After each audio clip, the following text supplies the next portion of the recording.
കലപ്പ ആയുധമാക്കിയ ദേവനാണ് ബലരാമൻ. എങ്കിലും അദ്ദേഹം ഗദായുദ്ധത്തിൽ അതിനിപുണനായിരുന്നു. സൗനന്ധ എന്ന ഗദ അദ്ദേഹത്തിന്റെ ആയുധമായിരുന്നു എന്ന് പുരാണം പറയുന്നു.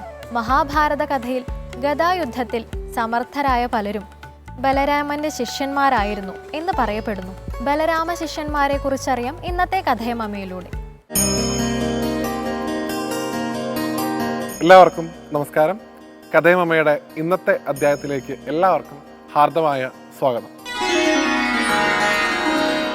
ലോകം കണ്ടതിൽ വെച്ച് പുരാണ ഇതിഹാസങ്ങളിൽ നിരവധിയായിട്ടുള്ള വീരന്മാരുടെ കഥകൾ പറയുന്നുണ്ടെങ്കിലും ദ്വാപരയുഗത്തിൽ, പ്രത്യേകിച്ച് മഹാഭാരത കാലഘട്ടത്തിൽ ഏറ്റവും വലിയ വീരന്മാരിൽ ഒരാളായിട്ട് കണക്കാക്കിയിരുന്ന ഒരാളായിരുന്നു നമ്മളിപ്പോൾ ചർച്ച ചെയ്തുകൊണ്ടിരിക്കുന്ന സാക്ഷാൽ ബലരാമസ്വാമി. എന്നാൽ വേണ്ടത്ര പ്രാധാന്യം അദ്ദേഹത്തിന് ലഭിച്ചിട്ടുണ്ടോ എന്നുള്ളതൊരു സംശയദൃഷ്ടിയോടുകൂടി മാത്രമേ നമുക്ക് നോക്കിക്കാണാനും സാധിക്കുകയുള്ളൂ. അദ്ദേഹത്തിൻ്റെ ശക്തി എന്തായിരുന്നു? ഹസ്തിനപുരിയെ മുഴുവൻ കലപ്പ കൊണ്ട് വലിച്ച് സമുദ്രത്തിലേക്ക് എറിയാൻ പോയ ആളാണ്. അപ്പം അദ്ദേഹത്തിൻ്റെ ശക്തി എന്തായിരുന്നു എന്നുള്ളത് ആ ഒരു സന്ദർഭത്തിലൂടെ തന്നെ നമുക്ക് മനസ്സിലാക്കാൻ സാധിക്കും. എന്നാലും അദ്ദേഹത്തിൻ്റെ ഈ ശക്തി വേണ്ട രീതിയിൽ മനസ്സിലാക്കി അദ്ദേഹത്തിൽ നിന്ന് അത് പഠിച്ചെടുത്ത അദ്ദേഹത്തിൻ്റെ ശിഷ്യന്മാരെ കുറിച്ചാണ് ഈ ഒരു അധ്യായത്തിൽ നമ്മൾ സംസാരിക്കാൻ പോകുന്നത്. നിരവധിയായിട്ടുള്ള ശിഷ്യന്മാർ ബലരാമസ്വാമിക്ക് ഉണ്ടായിരുന്നു. അദ്ദേഹത്തിൻ്റെ പ്രധാനപ്പെട്ട കഴിവ് എന്ന് പറയുന്നത് ഒന്ന് മല്ലയുദ്ധത്തിലായിരുന്നു. ആയുധം ഒന്നും തന്നെ ഉപയോഗിക്കാതെ മല്ലയുദ്ധത്തിലൂടെ ശത്രുവിനെ നേരിടുക. നോക്കൂ, ഭഗവാൻ കുട്ടിയായിരിക്കുന്ന സമയത്ത് മധുരയിലേക്ക് ബലരാമസ്വാമിയോടൊപ്പം പോകുന്ന കൃഷ്ണൻ രണ്ട് മല്ലന്മാരെ നേരിടുന്നുണ്ട്. ഒരാളുടെ പേര് മുഷ്ടികൻ എന്നാണ്, ഒരാളുടെ പേര് ചാണൂരൻ എന്നാണ്. ആ മുഷ്ടികനെയും ചാണൂരനെയും കൃഷ്ണനും ബലരാമനും ചേർന്നാണ് ഇല്ലാതാക്കുന്നത്. അതിനുശേഷം കംസന്റെ കൊലയാന, കുവലയാപീഠം എന്ന് വിളിക്കപ്പെടുന്ന ആനയും മല്ലയുദ്ധത്തിലൂടെ ഇവർ രണ്ടുപേരും തോൽപ്പിക്കുന്നുണ്ട്. അപ്പോൾ ബലരാമസ്വാമി ആണെങ്കിലും കൃഷ്ണനാണെങ്കിലും മല്ലയുദ്ധത്തിൽ അതീവ വിശാരദന്മാരായിരുന്നു. അത് അവരുടെ ഒരു മേഖല. രണ്ട്, ബലരാമസ്വാമിയുടെ ഏറ്റവും ഇഷ്ടപ്പെട്ട മേഖലയായിരുന്നു ഗദായുദ്ധം എന്ന് പറയുന്നത്.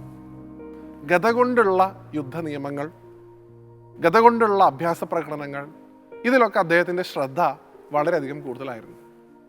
അങ്ങനെ അദ്ദേഹത്തിന് നിരവധിയായിട്ടുള്ള ശിഷ്യന്മാരുണ്ടായിരുന്നെങ്കിലും പ്രധാനപ്പെട്ട രണ്ട് ശിഷ്യന്മാരെ അദ്ദേഹത്തിന് കിട്ടി. അതിലൊരാളുടെ പേര് ഭീമൻ എന്നാണ്, ഒരാളുടെ പേര് സാക്ഷാൽ ദുര്യോധനൻ എന്നാണ്. ദ്രോണാചാര്യര് രണ്ടു പേർക്കും ഗുരുനാഥന്മാരായിട്ടുണ്ടായിരുന്നു. കൗരവരുടെയും പാണ്ഡവരുടെയും ഗുരുനാഥനായിരുന്നു ദ്രോണർ. എന്നാൽ പാണ്ഡവർക്കൊപ്പം നിൽക്കുന്ന സമയത്തും കൗരവരോട് അത്രയധികം സ്നേഹം ഉണ്ടായിരുന്ന ഒരാളായിരുന്നു ബലഭദ്രസ്വാമി എന്ന് ദുര്യോധനനെ ശിഷ്യനാക്കിയതിൽ ബലഭദ്രസ്വാമിയുടെ ആ ഒരു ശിഷ്യനോടുള്ള ഭക്തി നമുക്ക് മനസ്സിലാക്കാൻ സാധിക്കും. ഒരേ സമയം ഭീമനും അദ്ദേഹത്തിൻ്റെ ശിഷ്യനായിരുന്നു, അതേസമയം സാക്ഷാൽ ദുര്യോധനും അദ്ദേഹത്തിൻ്റെ ശിഷ്യനായിരുന്നു. അവരുടെ രണ്ടുപേരുടെയും ഗദായുദ്ധത്തിലുള്ള പ്രാവീണ്യം എങ്ങനെയാണ് ഇത്രയധികം ലോകം മുഴുവൻ വാഴ്ത്തുന്ന തരത്തിൽ കേൾവി കേട്ടത് എന്നുള്ള ചോദ്യത്തിന് ഒറ്റ ഉത്തരേ ഉള്ളൂ. അവർ രണ്ടുപേരും പഠിച്ചിരിക്കുന്നത് സാക്ഷാൽ ആദിശേഷന്റെയും നാരായണന്റെയും അംശാവതാരമായിട്ടുള്ള ബലഭദ്രന്റെ അടുത്തു നിന്നാണ്. ഗദായുധത്തിന്റെ പ്രാഥമിക പാഠങ്ങൾ ദ്രോണർ പഠിപ്പിക്കുന്നുണ്ട്, ഭീമനെ ആണെങ്കിലും ദുര്യോധനെ ആണെങ്കിലും. എന്നാൽ അതിലെ പുതിയ അഭ്യാസമുറകൾ, പുതിയ തരത്തിൽ എങ്ങനെ ഗദ ഉപയോഗിക്കാം, ഗദ കൊണ്ടുള്ള ചുവടുകൾ എങ്ങനെയൊക്കെയാണ് വേണ്ടത്, ഇതൊക്കെ ഇവർ രണ്ടുപേരെയും പഠിപ്പിച്ചിട്ടുള്ളത് സാക്ഷാൽ ബലരാമസ്വാമിയാണ് എന്നുള്ളതാണ്.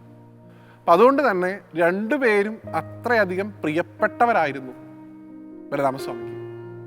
അതുകൊണ്ട് ഭഗവാനോട് പോലും ഒരു തരത്തിലുള്ള സംഭാഷണത്തിൽ ഭാരത യുദ്ധം തുടങ്ങുന്നതിന് മുമ്പായിട്ട് നമ്മൾ ആരുടെ കൂടെ നിൽക്കും കൃഷ്ണ എന്നൊരു ചോദ്യം അദ്ദേഹത്തിൻ്റെ മനസ്സിൽ അദ്ദേഹം ചോദിച്ചിട്ടുണ്ടാവും. കാരണം ഒരേപോലെ പ്രിയപ്പെട്ടവരാണ് പാണ്ഡവരും കൗരവരും. അപ്പം അതുകൊണ്ടായിരിക്കണം അദ്ദേഹം ഈ ഭാരത യുദ്ധം നടക്കുന്ന സമയത്ത് കൃഷ്ണൻ തേരാളിയായിട്ടെങ്കിലും കൂടെ നിൽക്കുന്നുണ്ട്, ഞാൻ അതിനു പോലും ഇല്ല എന്നുള്ള ഒരു വ്യാഖ്യാനത്തോടു കൂടി ആ സമയത്ത് തീർത്ഥാടനത്തിനായിട്ട് പോയത്. അദ്ദേഹം തീർത്ഥാടനത്തിന് പോയ കഥയും അവിടെ വെച്ച് അദ്ദേഹം സൂതനെ ഇല്ലാതാക്കിയതും അതിൻ്റെ ബ്രഹ്മഹത്യാ പാപം അദ്ദേഹം മാറ്റിയതൊക്കെ കഴിഞ്ഞ അധ്യായങ്ങളിൽ നമ്മൾ കേൾക്കുകയും ചെയ്തു. അങ്ങനെ അദ്ദേഹം ലോകം മുഴുവൻ സഞ്ചരിച്ചു, ഭാരതത്തിലെ നിരവധി തീർത്ഥങ്ങളിൽ സഞ്ചരിച്ചു.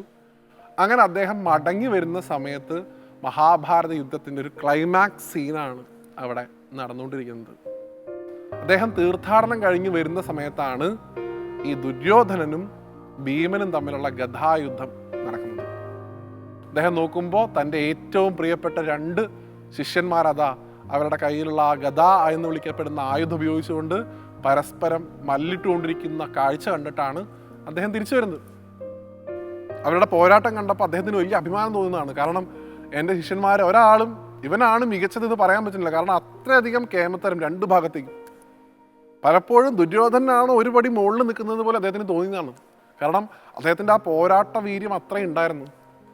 ദുര്യോധനൻ ഈ ജലാശയത്തിൽ ഒളിഞ്ഞു കിടക്കുന്ന സമയത്ത് പാണ്ഡവർ പോയി വെല്ലുവിളിക്കുന്നുണ്ട്, എന്നെ യുദ്ധം ചെയ്ത് തോൽപ്പിക്കുക, ഞങ്ങളിൽ ആരെ വേണമെങ്കിലും നിനക്ക് തിരഞ്ഞെടുക്കാം, ഞങ്ങളിൽ ആരെ തോൽപ്പിച്ചാലും നിനക്ക് രാജ്യം തരാം എന്നൊക്കെയാണ് പാണ്ഡവർ ദുര്യോധനോട് പറയുന്നത്. ദുര്യോധനൻ ആ സമയത്ത് തിരഞ്ഞെടുക്കുന്നത് ഭീമനെയാണ്. കാരണം ദുര്യോധനോട് നേരിടാൻ കെൽപ്പുള്ള യോദ്ധാക്കൾ അന്ന് കുറച്ച് പേരെ ഉണ്ടായിരുന്നുള്ളൂ. ഒരാളെ പണ്ടേ ഭഗവാൻ ഇല്ലാണ്ടാക്കി, അയാളുടെ പേര് ജരാസന്ധൻ എന്നായിരുന്നു. മറ്റൊരാൾ ബലരാമസ്വാമിയാണ്, പിന്നൊരാൾ ഭീമനാണ്. ഇവരെ 3 പേരെ മാത്രമാണ് ദുര്യോധനെ നേരിടാൻ ഇവർക്ക് 3 പേർക്കേ സാധിക്കുള്ളൂ. വേറെ ഒരാൾക്കും അദ്ദേഹത്തിൻ്റെ മുമ്പിൽ പിടിച്ചു നിൽക്കാനും സാധിക്കില്ല. അങ്ങനെയുള്ള ബലരാമസ്വാമിയാണ് യുദ്ധം കണ്ടുകൊണ്ട് നിൽക്കുന്നത്. ഗാന്ധാരിയുടെ അനുഗ്രഹം അദ്ദേഹത്തിന് ഉണ്ടായിരുന്നത് കൊണ്ട് അദ്ദേഹത്തെ പരാജയപ്പെടുത്താൻ ബലഭദ്രസ്വാമിയുടെ തന്നെ ശിഷ്യനായിട്ടുള്ള ഭീമന് സാധിക്കുന്നില്ല. ആ സമയത്താണ് ഭഗവാൻ ഉപായം കാണിച്ചു കൊടുക്കുന്നത്. തൊടയിടുക്കിലേക്ക് ഗദ കൊണ്ട് പ്രഹരിക്കാൻ പറയുന്നു. തൊടയിടുക്കിലേക്ക് ഭീമൻ ഗദ കൊണ്ട് അടിക്കുന്നു. ഗദായുദ്ധത്തിൽ ഒരിക്കലും അരക്കെട്ടിന് താഴെ ശസ്ത്രം പ്രയോഗിക്കാൻ പാടില്ല, ഗദ ഉപയോഗിക്കാൻ പാടില്ല എന്നാണ് നിയമം. എന്നാൽ ആ നിയമം തെറ്റിച്ചുകൊണ്ട് ആ ദുര്യോധനന്റെ തൊടയിലേക്ക് ആഞ്ഞടിക്കുകയാണ് ഭീമൻ. ഇത് കാണുമ്പോൾ പാണ്ഡവർക്കും കൃഷ്ണനൊക്കെ സന്തോഷമാണെങ്കിലും കോപം കൊണ്ട് വിറയ്ക്കുന്ന ഒരു ബലഭദ്രസ്വാമിയാണ് നമുക്ക് കാണുക. അതാണ് അദ്ദേഹത്തിൻ്റെ ധാർമ്മിക ബോധം. അദ്ദേഹത്തിന് ആ ഗുരുവിനോട് ഏത് ശിഷ്യനാണ് ഏറ്റവും ഇഷ്ടം എന്ന് ചോദിച്ചു കഴിഞ്ഞാൽ എങ്ങനെയാണ് പറയാൻ സാധിക്കുക? അതുപോലെ അദ്ദേഹത്തിൻ്റെ ഉള്ളിലുള്ള ആ ശിഷ്യരോടുള്ള സ്നേഹം.